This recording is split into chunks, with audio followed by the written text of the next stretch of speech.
আজই ডাউনলোড করুন আর এনজয় করুন আপনার পছন্দের শো। দিদিকে বাঁচাতে রূপের শরণ নেও, এও এক অলৌকিক। তুমি আমার উপর যে ভার দিয়েছ প্রভু, আমি তা মাথা পেতে গ্রহণ করলাম।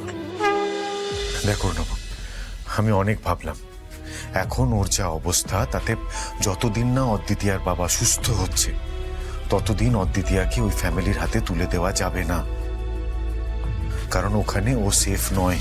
তাহলে কি করবি?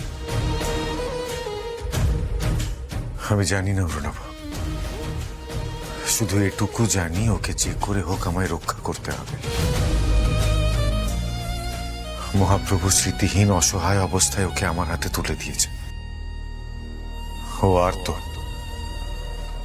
আর একজন বৈষ্ণব হিসেবে আর্তকে রক্ষা করাই আমার পরম ধর্ম।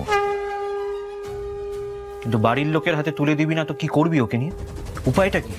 অদ্বিতীয়াকে সেফ রাখার এখন একটাই উপায় আছে আমার কাছে। কি উপায়? অরুণাভ, একটা লাল পাড়, সাদা শাড়ি আর শাখা পলা জোগাড় করতে পারবি? বাড়ি থেকে নিয়ে আসতে হবে, কারণ এখন দোকান খোলা নেই। হ্যাঁ, সে জোগাড় করতে পারবো, কিন্তু কেন? শোন, এক্ষুনি একটা লাল পাড়, সাদা শাড়ি আর শাখা পলা নিয়ে আয়, আর সুতোপাতিকেও সাথে আসতে বলবি। ঠিক আছে।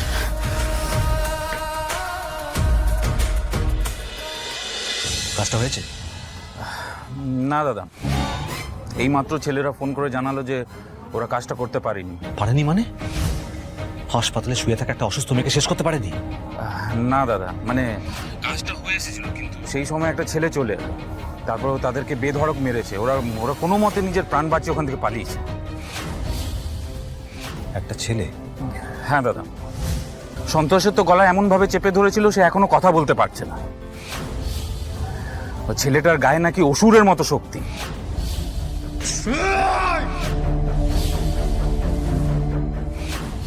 কে এসেছিল? গোরা? ও এসেছিল তিথিকে বাঁচাতে?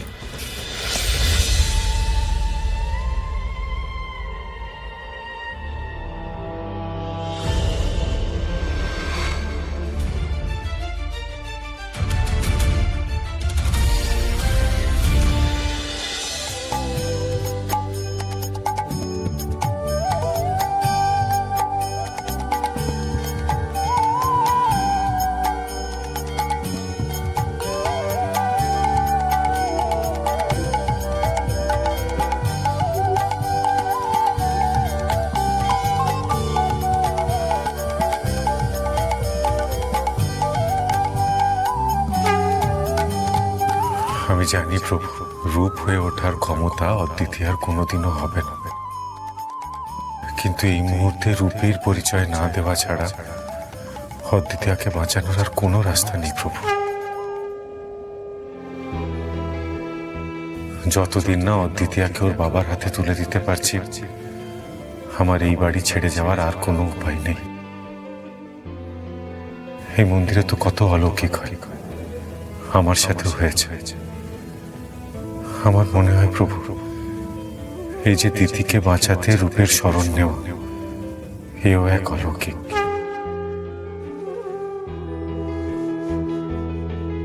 তুমি আমার উপর যে ভার দিয়েছ প্রভু, আমি তা মাথা পেতে গ্রহণ করলাম।